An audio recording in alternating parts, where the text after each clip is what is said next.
Bienvenue dans cette vidéo de formation dans laquelle je vais vous faire découvrir la méthylation. Je suis Marie-Mina, nutritionniste formée en Finlande et spécialisée en épigénétique et la médecine fonctionnelle.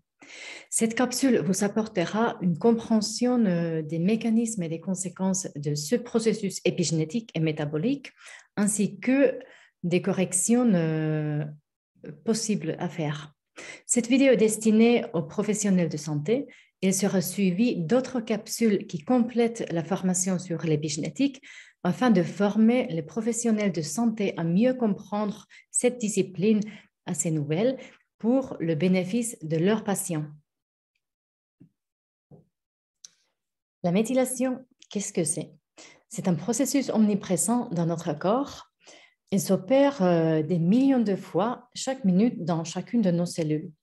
C'est considéré d'être un des processus métaboliques le plus important et on sait qu'au moins 85% de la méthylation s'opère dans le foie. Dans le cœur de ce processus, dont on va parler beaucoup plus en détail dans un instant, il y a quelques molécules qui sont nécessaires pour faire fonctionner la méthylation.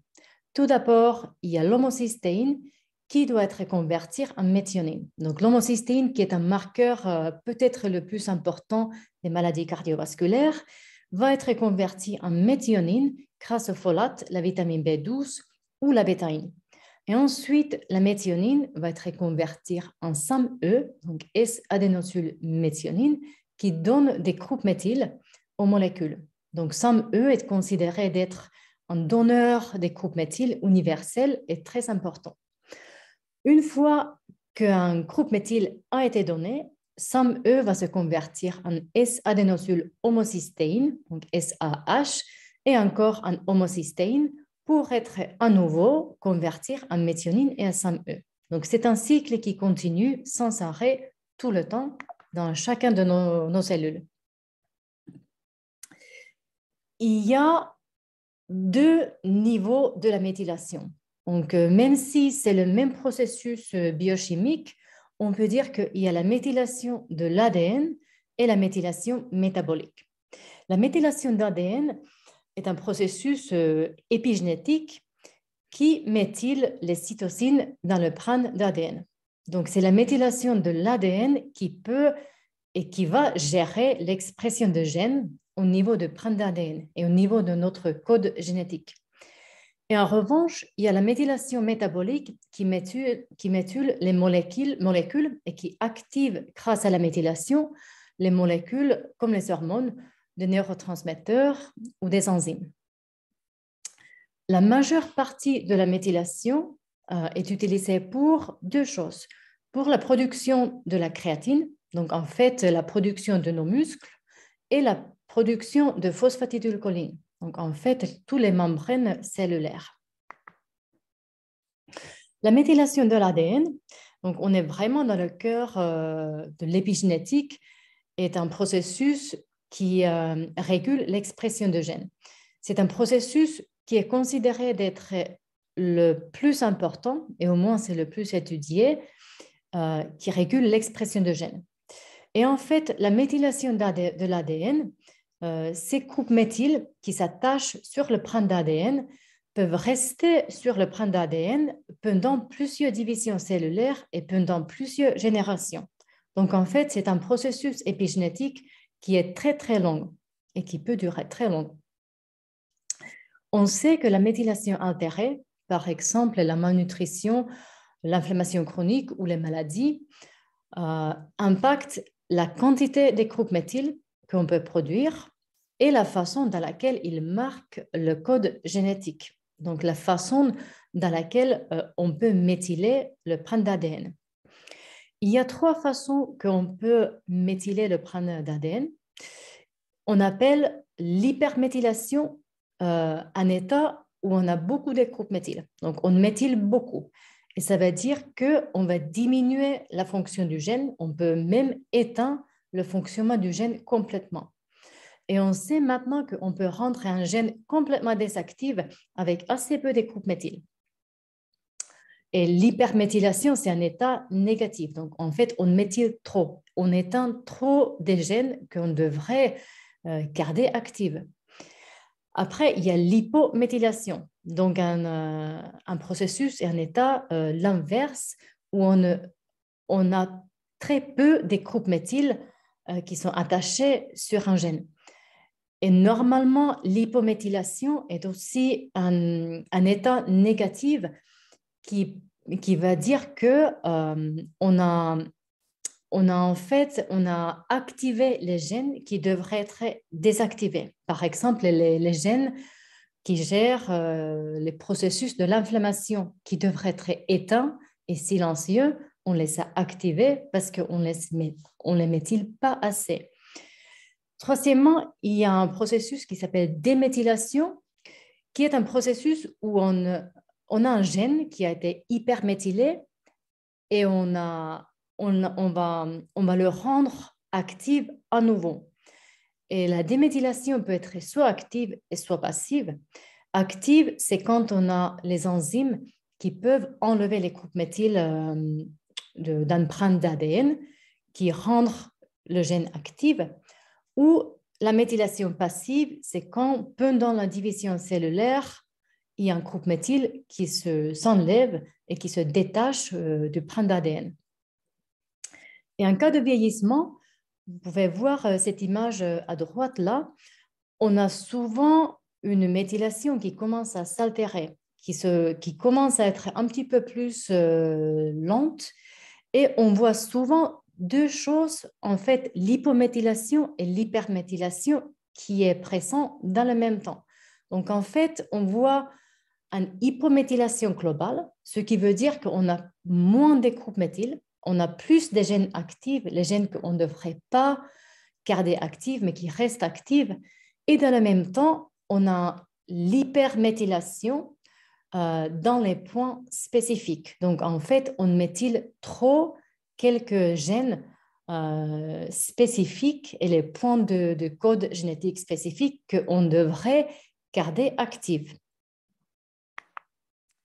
Voilà, juste pour vous montrer un schéma très connu de la méthylation de l'ADN. Donc là, on voit bien les groupes méthyl qui s'attachent toujours dans le cytosine, dans le print d'ADN, pour éteindre soit une partie d'un gène, un gène complètement, ou une partie plus importante du code génétique. Donc, toujours quand les groupes méthyl sont attachés sur le print d'ADN, on éteint la lecture des gènes et la déméthylation peut, en revanche, réactiver et allumer des gènes. Et la méthylation métabolique. Donc là, c'est un schéma très connu de la méthylation qu'on va regarder beaucoup plus en détail dans un instant. Et surtout, on va regarder les 3 cycles les plus importants de la méthylation pure. Mais là, pour vous montrer l'impact de la méthylation dans plusieurs voies métaboliques. Là où vous voyez par exemple la détoxification et la production de la glutathion, là, on voit le métabolisme de neurotransmetteurs et le métabolisme des hormones, très impactés par la méthylation. Là, on voit le cycle du stress oxydatif. Donc, en fait, c'est la production des pro-oxydants et les antioxydants endogènes, donc les antioxydants produits par le corps, très impactés par la méthylation aussi et qui peut aussi découpler la méthylation s'il y a beaucoup de stress oxydatif présent. Et là, on voit le cycle de la production d'énergie, donc cycle de Krebs, qui est aussi très dépendant de la méthylation. On connaît par exemple que L-carnitine et CoQ10 sont les molécules qui sont produites grâce à la méthylation. Là, il y a un exemple de la méthylation métabolique. Donc, on voit bien la molécule de la sérotonine, là, dans cette image. Et quand on ajoute un groupe méthyl, qu'on voit ici, on va voir la mélatonine. Donc, en fait, la conversion de la sérotonine en mélatonine a besoin de la méthylation et SAMe qui amène le groupe méthyl sur la molécule.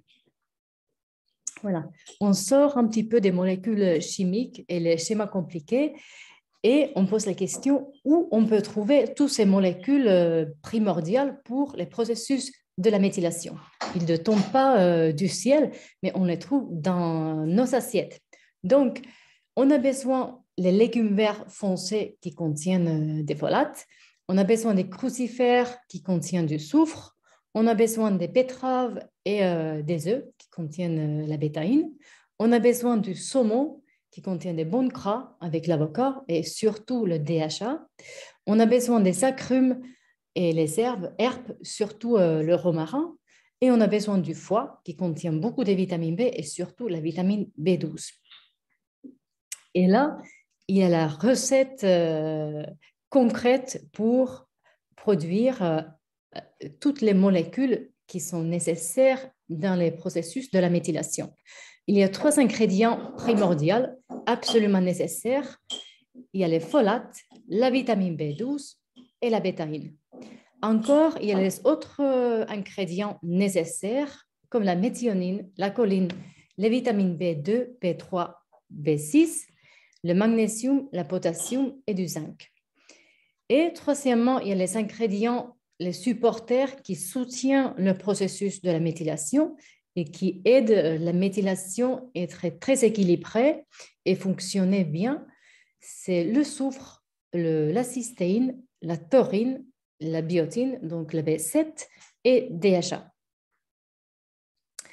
On a déjà un petit peu parlé des rôles essentiels de la méthylation. Donc là, juste une petite répétition. Donc, le rôle le plus important, c'est la production de SAMe et des groupes méthyl, et donc la méthylation des molécules et le brin d'ADN. La méthylation, c'est très important dans la biosynthèse des purines. Purines qui sont les molécules primordiales dans la formation d'ADN et de ARN. Également, la méthylation, comme on a vu dans le schéma de la méthylation, est très important qui régule de la capacité antioxydante du corps, de la détoxification, le métabolisme des hormones et les neurotransmetteurs, et aussi la santé cardiovasculaire, entre autres. Il y a plusieurs feedbacks négatifs. Donc, en fait, la méthylation s'autorégule. Par exemple, si on a beaucoup de toxines, donc il y a un besoin fort de la détoxification.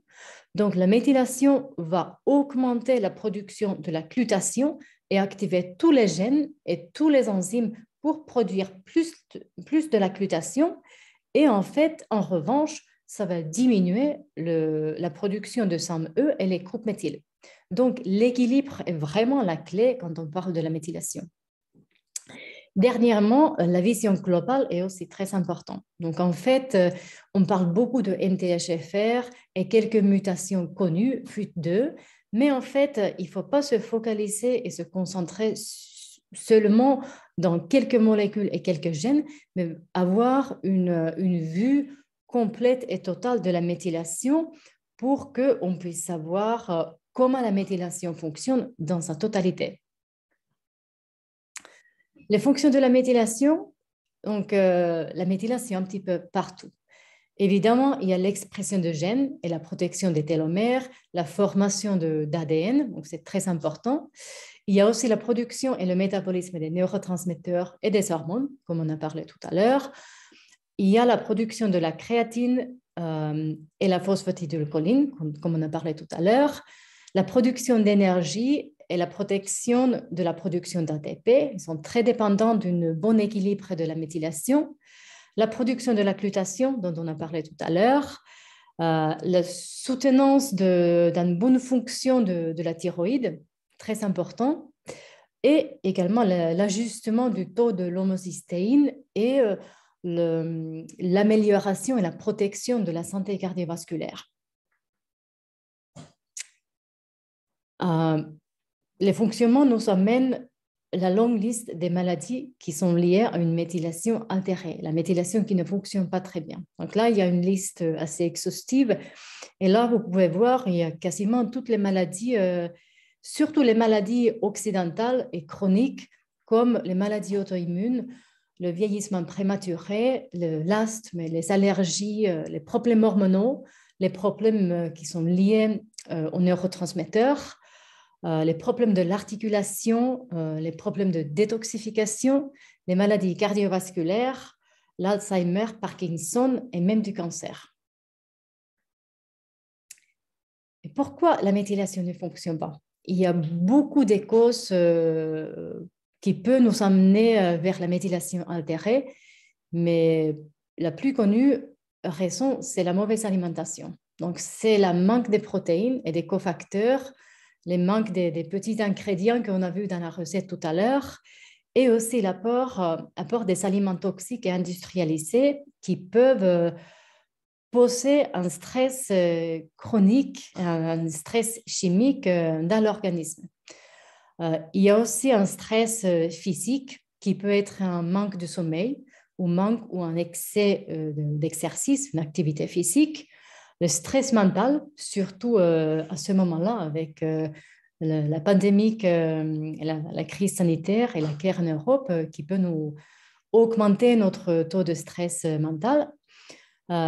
Il y a aussi le stress oxydatif par la pollution ou les métaux lourds et peut-être une production d'oxyde nitrique qui est déficiente, qui peut être aussi à cause d'un polymorphisme génétique.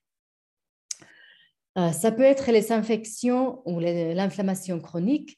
Ça peut être les problèmes intestinaux, comme dysbiose, SIBO, Helicobacter pylori, par exemple.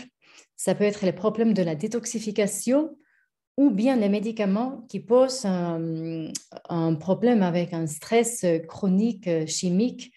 Et il y a beaucoup de médicaments assez connus et beaucoup utilisés, comme les IPP, metformine, plusieurs médicaments du cholestérol, les médicaments qui contiennent du cortisol par exemple, et qui peuvent découpler un bon fonctionnement de la méthylation.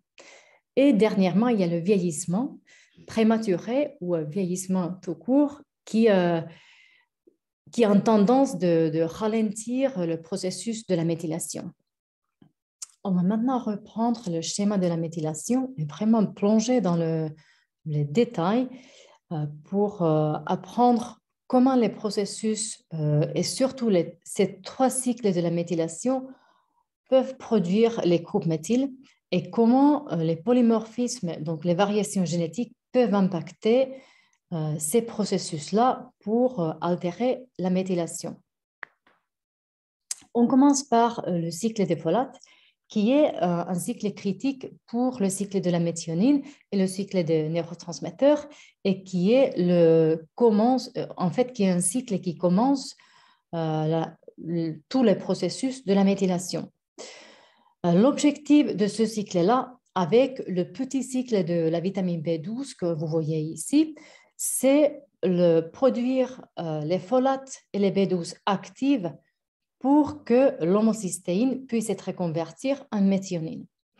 Donc, tout commence par les folates sous une forme de tétrahydrofolate, qui est la forme des folates dans nos assiettes, ou bien la forme qui est produite par les bifidobactéries dans nos intestins. Donc, les tétrahydrofolates doivent être convertis en méthyltétrahydrofolate, et il y a 2 conversions, SHMT et MTHFR. SHMT est intéressant parce que c'est une enzyme qui est bidirectionnelle. Donc, il fonctionne dans 2 directions. Et en fait, il préfère la synthèse des purines, donc la réparation et la formation d'ADN et ARN, sauf quand il y a peu de folates dans l'organisme ou peu de SAM. Quand il y a beaucoup de SAM, il y a un feedback négatif qui va ralentir le MTHFR, donc toute la conversion vers les méthylfolates actives, et qui va changer la direction de SHMT vers la synthèse des purines. Mais quand il y a peu de folates et quand il y a peu de SAM-E, on va avoir une conversion de tétrahydrofolate vers les méthylfolates, et les méthylfolates ensemble avec les B12 actives qui peut être activées grâce à MTHR qui fait la conversion entre cyanocobalamin et méthylcobalamin. Les 2 ensemble, donc les méthylfolates et méthylcobalamin ensemble grâce à MTR, donc ce gène-là peut convertir homocystéine en méthionine. Si MTHFR ne fonctionne pas bien, ou s'il y a peu de B12 ou peu de B12 actives, les folates actives vont être piégées. Les Anglais parlent ça ou disent que c'est le folate trap. Donc, en fait, les méthylfolates vont être piégés et ils ne peuvent pas être reconvertir en tétrahydrofolate pour que le cycle puisse recommencer. Donc, c'est très important. Après, il y a un enzyme qui s'appelle FUT2 qui lie un petit peu la santé intestinale et la méthylation parce que le FUT2 peut soit améliorer, soit diminuer l'absorption de B12 dans l'intestin. Encore un schéma pour vous montrer le métabolisme des folates parce qu'en fait, ça peut être assez complexe. Et là, on voit l'impact négatif de l'acide folique, donc les compléments synthétiques. Il y a plusieurs conversions enzymatiques qui doivent se passer bien avant qu'on puisse avoir les méthylfolates actifs qui peuvent être utilisés dans la méthylation. On connaît que l'enzyme DHFR fonctionne assez mal.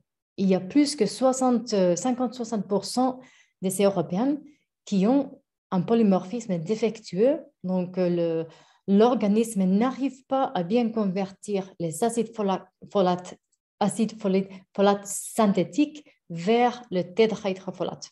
C'est pour ça qu'on dit souvent que les folates dans l'assiette ou les formes naturelles sont beaucoup mieux assimilés et mieux convertir ou plus facilement convertir que l'acide folique dans les formes synthétiques. Là, il y a un exemple d'un test ADN de Nordic Genex pour montrer comment les polymorphismes peuvent impacter dans ces conversions-là. Donc, il y a SHMT qui peut augmenter le taux de folates dans le sérum sans qu'il y ait assez de folates actifs. Après, il y a MTHFR, un polymorphisme et un gène très connu qui peut ralentir l'enzyme en cas de polymorphisme jusqu'à 70%. C'est le polymorphisme MTHFR 677 qui est le plus important du point de vue de la méthylation et la production des groupes méthyl. L'autre variation ou l'autre polymorphisme, le MTHFR, qui s'appelle 1298, est surtout responsable du fonctionnement du cycle de bioptérine, donc en fait le métabolisme des neurotransmetteurs, mais qui peut, en cas de polymorphisme, encore ralentir la conversion des folates vers les méthylfolates. Là, on voit bien le FUT2. Donc, en fait, ça veut dire si on est sécréteur de fucosyltransférase ou pas.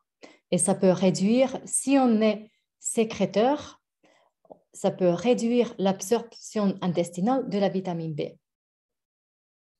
Il y a le petit cycle de la B12 dont on a parlé tout à l'heure, en fait, qui régule la sécrétion de fucosyltransférase, qui protège au niveau de l'estomac et les intestins, qui peut, dans le même temps, réduire l'absorption intestinale de la B12.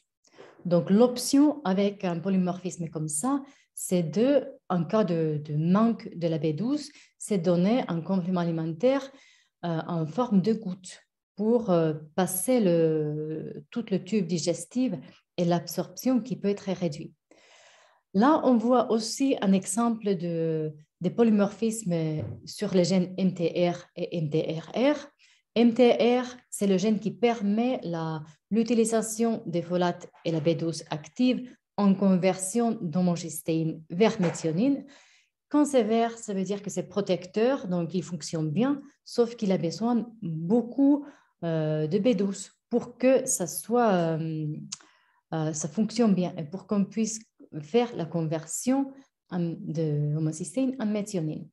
MTHR, en cas de polymorphisme, ça peut ralentir la conversion de cyanocobalamin vers méthylcobalamine. La forme méthylcobalamine est la forme le plus connue de la B12 active, mais on sait que aussi les autres deux formes, adénosylcobalamine et hydroxycobalamine, permettent la conversion d'homocystéine en méthionine s'il y a un CD-folate actif. Voilà, le cycle de méthionine, on en a parlé tout au début. Donc, c'est le cycle qui permet la conversion d'homocystéine en méthionine, soit avec des folates et des B12 actives, soit par le raccourci par le BHMT qui est dépendant de la bétaïne. Donc, le but, c'est de convertir l'homocystéine en méthionine par les deux voies-là pour la production de SAMe qui donne les groupes méthyl. C'est important de savoir que l'homocystéine peut aussi être convertie et utilisée dans la production de la glutathion. Et c'est par le gène qui s'appelle CBS, donc cystathionine bêta synthase. Et en cas de stress oxydatif excessif, il y a un des feedbacks négatifs dont on a parlé. Donc, la production des groupes méthyl et la production de SAMe va être ralentir. Le BHMT, le MTR et MTRR vont être ralentir et le CBS va être suractivé pour permettre la production de la glutathion et l'amélioration de la voie de la détoxification. En revanche, le BHMT et le MTR ralenti peut épuiser le BH4, donc le cycle de bioptérine et la production et le métabolisme des neurotransmetteurs. Donc, c'est pour ça que le stress oxydatif en excès et chronique peut en fait réduire le SAMe et la production des groupes méthyl et aussi réduire le métabolisme des neurotransmetteurs par une diminution de l'activité dans le cycle de BH4. Là encore, les exemples de ce cycle-là. Donc, si on a les polymorphismes, surtout dans le CBS, si il y a un polymorphisme qui ralentit cette enzyme-là, on peut avoir une conversion d'homocystéine vers la production de la glutathion qui est diminuée. Donc, on peut avoir moins de matières premières pour faire la glutathion. Donc, on peut avoir le problème de la détoxification et aussi un taux de l'homocystéine un petit peu plus élevé. La résolution, c'est de soutenir tous les cycles de la méthylation, donc avec les vitamines B actives, avec les acides aminés, avec la bétaïne et aussi avec N-acétylcystéine qui donne les matières premières, surtout la cystéine, pour la production de la bétaïne. Le cycle de bioptérine, donc PH4, le troisième cycle de la méthylation, qui est responsable du métabolisme des neurotransmetteurs et aussi responsable de la production de l'oxyde nitrique ensemble avec l'arginine et l'enzyme ENOS qu'on voit ici, qui fait partie du cycle de stress oxydatif, qui est un sujet d'une autre capsule et une autre fois. Mais donc, ce cycle-là, comme on a vu tout à l'heure, il peut être épuisé par le stress oxydatif et les métaux lourds en excès et dans une façon chronique. Il peut aussi être épuisé par la production d'ammoniac si le CBS est surexprimé. On peut avoir beaucoup d'ammoniac, un petit peu comme un métabolite et un effet secondaire. Une carence des acides aminés, surtout comme on voit ici, la tyrosine et la tryptophane, peut épuiser et peut ralentir le métabolisme des neurotransmetteurs et diminuer les taux de la sérotonine et dopamine. Et comme je vous ai dit au début, le MTHFR qui fait partie du cycle des folates, est aussi très impacté et est très lié à ce cycle de pH4 et surtout le polymorphisme 1298 est très important pour produire les folates pour le métabolisme des neurotransmetteurs. Aussi inclus dans ce cycle, un petit peu à la fin de la cascade, il y a deux enzymes, deux gènes très importants, MAO1 et COMT. Ils ne sont pas tellement dans le cœur de la méthylation, mais ils ont besoin de la méthylation. En fait, la lettre M indique que ces deux enzymes-là ont besoin des groupes méthyle. Et les deux enzymes sont très importants dans la dégradation des neurotransmetteurs comme la sérotonine, la dopamine, noradrénaline et adrénaline, et aussi très important dans la dégradation et l'élimination des estrogènes. On va parler beaucoup plus de ces deux enzymes-là quand on parle de métabolisme des hormones et la détoxification dans une autre capsule. Mais là, c'est très important aussi de savoir que la méthylation est importante pour justement les voies métaboliques de neurotransmetteurs et la détoxification des hormones. Là, on voit deux exemples de justement les deux gènes COMT et MAO1. Et quand on a les polymorphismes, ça veut dire qu'on peut avoir soit une élimination ralentie ou accélérée des neurotransmetteurs et des hormones. Donc, ça joue un rôle très important dans l'humeur et aussi dans la détoxification. Donc, le COMT, dans ce polymorphisme-là, ça veut dire que le COMT est très ralenti. Il a besoin beaucoup de la méthylation, beaucoup des groupes méthyl et le magnésium comme un cofacteur. Et ça peut également jouer un rôle dans l'anxiété, les problèmes de sommeil, de l'inflammation et aussi le métabolisme des lipides et sucres. MAO1, en revanche, avec ce polymorphisme-là, cette enzyme-là fonctionne un petit peu trop vite. Donc, ça veut dire qu'on dégrade la sérotonine un petit peu trop vite. Donc là, on a besoin effectivement les acides aminés, surtout la tryptophane. On peut aussi utiliser le safran, qui est une molécule qui aide à ralentir le fonctionnement de cette enzyme-là. Et finalement, on a besoin d'une bonne méthylation. Donc, on a besoin les groupes méthyl et SAMe, donc toutes les vitamines B, acides aminés, la bétaïne, pour avoir une méthylation bien équilibrée. Un dernier mot sur la méthylation et le stress oxydatif. Je vous ai déjà expliqué ces feedbacks négatifs. Maintenant, je vais vous montrer un schéma qui vous explique concrètement ce qui se passe en cas de stress oxydatif chronique qui demande beaucoup plus de la détoxification et qui demande une production de la glutathion beaucoup plus excessive. Donc, en fait, quand il y a le stress oxydatif, ça va réduire la conversion entre la méthionine et SAM, ça va ralentir BHNT, ça va ralentir le cycle de la B12 et les folates, donc MTHFR et MTR, et ça va suractiver, donc augmenter l'activé le CBS pour permettre la conversion d'homocystéine vers cystine et cystéine pour qu'on puisse avoir tous les matières premières pour la production de la glutathion. Et une petite remarque, on peut effectivement prendre la glutathion directement, surtout s'il y a beaucoup de stress oxydatif ou on a des problèmes de la détoxification et surtout si on a les polymorphismes dans l'efficacité de la glutathion.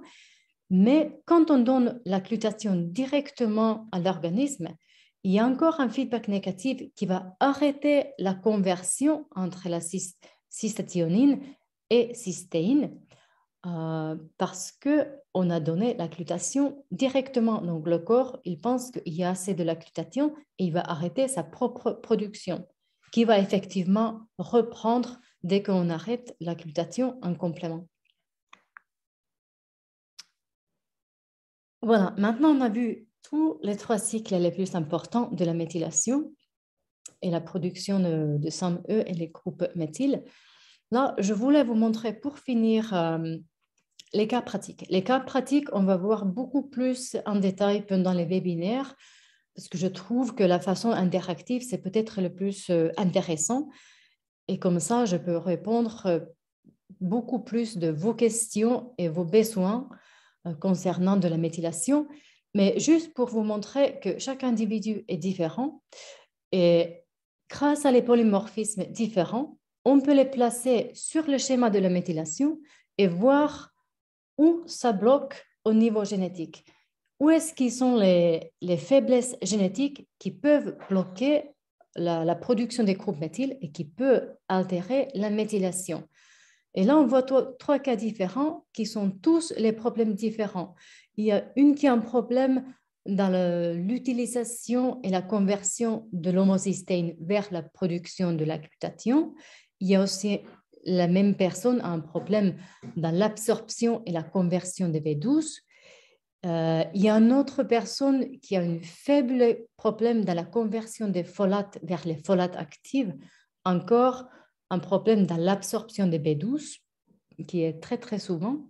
On est 80% les sécréteurs de fucosultransférase qui nous posent un problème au niveau de l'absorption des B12. Donc, on voit les cas différents. Et quand on les place sur le schéma de la méthylation, on voit les polymorphismes qui peuvent manifester au niveau physiologique. Donc, les biomarqueurs de la méthylation, effectivement, les plus importants sont les folates, la vitamine B12 et l'homocystéine.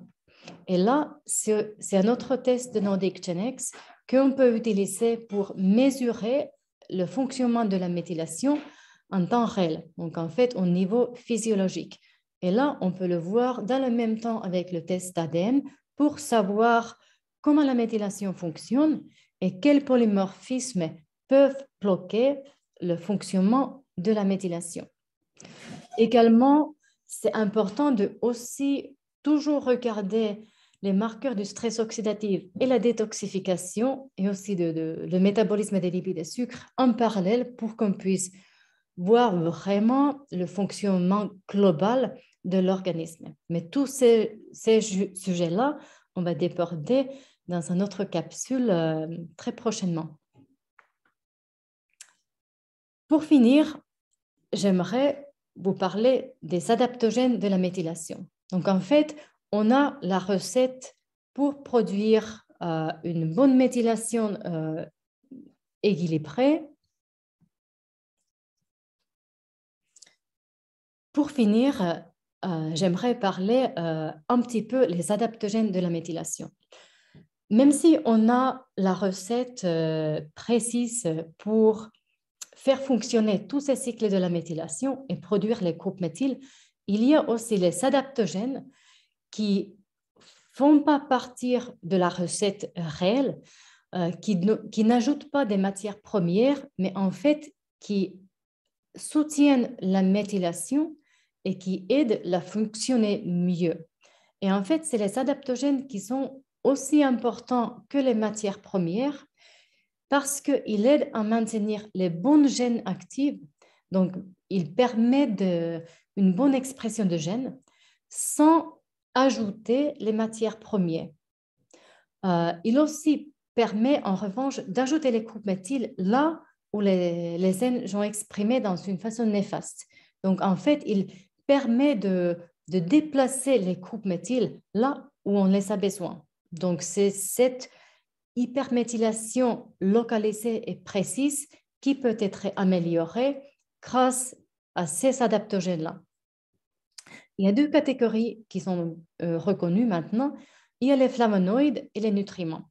Les flavonoïdes incluent les substances comme le sulforaphane, le curcumine, le EGCG de thé vert, par exemple, l'acide rosmarinique de romarin, quercétine, lycopène, génistin, entre autres. Et là, à droite, vous voyez le même schéma dont je vous ai montré pendant le premier capsule de l'épigénétique pour montrer comme les adaptogènes de la méthylation peuvent vraiment réguler tout ce processus de la méthylation de l'ADN. Et les nutriments qui fonctionnent dans une façon adaptogène incluent les substances comme la vitamine A, C, D3 et l'alpha-kétoglutarate. Pour finir, on a beaucoup parlé des molécules, la nutrition, les vitamines, les minéraux, les acides aminés, mais il ne faut pas oublier qu'une hygiène de vie est très importante pour la méthylation. C'est maintenant plus en plus étudié et on sait que, par exemple, l'activité physique, le jeûne intermittent, la gestion du stress, la qualité de la respiration, la méditation, le sommeil, tout ça, c'est très important dans une façon quotidienne pour améliorer le fonctionnement de la méthylation. Également, la communauté, en fait, cet effet de partage notre vie, les jeux avec les enfants et les amis, et passer le temps avec la famille, avoir un sens de la vie, c'est très important pour mieux faire fonctionner la méthylation. Également, la joie de vivre, rire, faire les choses que nous aimons bien faire, et avoir une connexion avec la nature, c'est très important pour la méthylation. J'espère que cette vidéo vous a plu et vous donne de nouvelles perspectives sur la méthylation ADN et la méthylation métabolique. Inscrivez-vous sur le site de Génie Santé afin de recevoir les prochaines capsules telles que l'inflammation et le stress oxydatif, le métabolisme hormonal et la détoxification et le métabolisme des lipides et glucides. À très bientôt sur le site de Génie Santé.